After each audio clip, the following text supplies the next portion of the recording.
कोटा में आज क्या कुछ हुआ, आप देखिए हमारे साथ। बिरला व अग्रवाल परिवार की ओर से 2 जनवरी से आयोजित की जा रही श्री राम कथा महोत्सव के लिए सोमवार को भव्य कलश यात्रा का आयोजन होगा। प्रातः 10 बजे बैंड व गाजे बाजे के साथ कलश यात्रा निकाली जाएगी। कलश यात्रा मेजर ध्यानचंद स्टेडियम से प्रारंभ होकर बसंत विहार मेन रोड से वक्फ नगर होते हुए 56 भोग परिसर पहुंचेगी। कलश यात्रा में सैकड़ों महिलाएं सम्मिलित होगी। डॉक्टर अमिताभ बिरला व अपर्णा अग्रवाल ने बताया कि प्रख्यात कथावाचक प्रेमभूषण जी महाराज अपनी ओजस्वी, ललित एवं रसमयी अमृतवाणी में राम कथा का रसपान कराएंगे। विकसित भारत संकल्प यात्रा के अंतर्गत रविवार को शहरी क्षेत्र में शिविर लगाए गए। शिविरों में स्थानीय जनप्रतिनिधियों की मौजूदगी में केंद्र सरकार की योजनाओं का लाभ आमजन को दिया गया।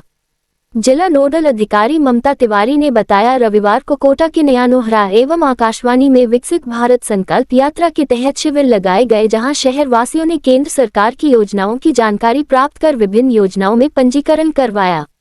शिविर में NULM से जुड़ी स्वयं सहायता समूह की 20 महिलाओं को सम्मानित किया गया। शिविर में आमजन को स्वास्थ्य लाभ देने हेतु योग सत्र भी आयोजित किया गया।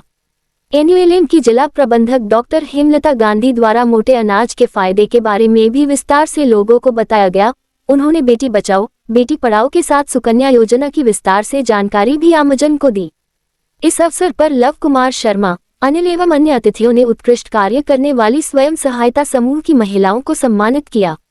शिविर में स्वनिधि योजना, जन आयुषी योजना, स्वच्छ भारत मिशन, सौभाग्य योजना एवं अन्य सभी योजनाओं की जानकारी देकर लाभान्वित किया गया। शहरवासियों ने बड़ी संख्या में स्वास्थ्य जांच का लाभ भी लिया। शिविर में विकसित भारत के लिए शपथ दिलाई गई तथा लाभार्थियों ने मेरी कहानी मेरी जुबानी के माध्यम से अपने अनुभव साझा किए। श्रीकरणपुर सीट से भाजपा प्रत्याशी सुरेंद्र पाल टीटी को मंत्री बनाने पर आपत्ति जताते हुए कांग्रेस ने रविवार को चुनाव आयोग को ज्ञापन दिया। कांग्रेस नेताओं के ज्ञापन में PCC चीफ गोविंद सिंह डोटासरा के भी हस्ताक्षर हैं। कांग्रेस नेता रघु शर्मा, संयम लोढ़ा, राम सिंह कस्बा महासचिव PCC, जसवंत गुर्जर महासचिव PCC, कुलदीप पुनिया अध्यक्ष विधि विभाग PCC और प्रदीप अग्रवाल PCC ने चुनाव आयोग को ज्ञापन दिया। ज्ञापन में बताया गया है कि भाजपा ने चुनाव प्रत्याशी सुरेंद्र पाल सिंह टीटी को मंत्री बनाकर आचार संहिता का उल्लंघन किया है। ये लोगों को प्रलोभन देने की श्रेणी में आता है। चुनाव आयोग के नियमों का हवाला देते हुए दी शिकायत में भाजपा नेता पर कार्यवाही करने की मांग की गई है। एंटी गैंगस्टर टास्क फोर्स ने बड़ी कार्रवाई करते हुए जोधपुर में 25,000 के इनामी बदमाश अनिल बिश्नोई पुत्र भंवर लाल 40 निवासी विष्णुइया की धानी जालीली फौजदार थाना डांगियावास जिला जोधपुर को पकड़ लिया है। आरोपी राजसमंद जिले के थाना चारभुजा में 4 साल से वांछित था। अतिरिक्त महानिदेशक police crime and AGTF Dinesh एमे ने बताया कि बदमाश अनिल बिश्नोई लॉरेंस बिश्नोई द्वारा संचालित सोपू गैंग का सक्रिय गुर्गा है। इसने अपने दाहिने बाजू पर सोपू गैंग का टैटू भी गुदा रखा है। इस गैंग के विरुद्ध आर्म्स, NDPS एक्ट, हत्या का प्रयास तथा रंगदारी के राज्य के विभिन्न स्थानों में कई प्रकरण दर्ज हैं।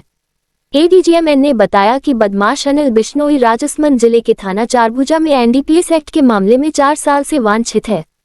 इसकी गिरफ्तारी के लिए SP राजसमंद द्वारा 25,000 रुपये का इनाम घोषित किया गया है। सूचना संकलन के दौरान टीम के हेड कांस्टेबल राकेश जाखड़ को इसके वर्तमान में जोधपुर में होने की सूचना मिली थी।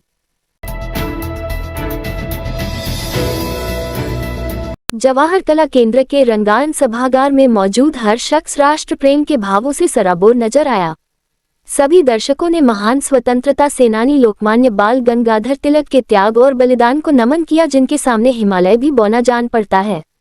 मौका था राष्ट्र कवि रामधारी सिंह दिनकर स्मृति न्यास की ओर से नाट्य प्रस्तुति लोकमान्य तिलक के आयोजन का। तिलक के अमर उद्घोष स्वराज्य मेरा जन्मसिद्ध अधिकार है, मैं इसे लेकर रहूंगा के 107 वर्ष पूर्ण होने के पावन अवसर पर नाटक का मंचन किया गया। रंगान में प्रवेश करते ही दर्शक पहुंच जाते हैं उस दौर में जब भारत में अंग्रेजी हुकूमत का शासन था, जिसे जड़ से उखाड़ फेंकने के लिए तिलक देशव्यापी आंदोलनों का नेतृत्व कर रहे थे। मंच जो कारागाह में तब्दील था, जिसका हर कोना तिलक की वीर गाथा का बखान कर रहा था। 10 प्रसंगों में कहानी को पिरोया गया। नाटक की शुरुआत तिलक और उनकी बीमार पत्नी के बीच संवाद से होती है। मुझे इस दुनिया में अन्याय के विरुद्ध लड़ने और देश को अंग्रेजों की गुलामी से मुक्त करवाने के लिए भेजा गया है। स्वराज्य मेरा जन्मसिद्ध अधिकार है, मैं इसे लेकर रहूंगा। इन्हीं संवादों के साथ तिलक प्रारंभ में ही अपने जीवन उद्देश्य से सभी को रूबरू करवाते हैं। इसी के साथ देशभक्ति के अदम्य भाव का संचार होता है। लोकमान्य के जीवन से साक्षात्कार करवाने वाला नाटक इतिहास के झरोखों में भी ले जाकर खड़ा कर देता है। कभी तिलक सभाओं में भाषण देते नजर आते हैं तो कभी अध्ययन में लीन रहते हैं। नाटक में अंग्रेज अफसरों से उनके संवाद में ब्रिटिश हुकूमत के खिलाफ उनका आक्रोश झलकता है तो अपने देशवासियों को वे पढ़ने, देश के लिए एक होकर बलिदान देने, सामाजिक, धार्मिक व आर्थिक उन्नति के लिए प्रेरित करते नजर आते हैं। इस रात की सुबह नहीं होती जब तक हाथ में उसकी गर्माहट नहीं होती। चाय का प्याला, अखबार साथ पुराना है, मिट्टी से जोड़ता है। खबरों की खुशबू से सारा घर महकता है। हर रंग में ढला कहानियों से किस्सों तक ले जाता है बेरोक टोक। देश के हर हिस्से तक ये हकीकत का आईना है, ख्वाबों को सच करके दिखाता है। दैनिक नवज्योति आपके लिए, आपके साथ।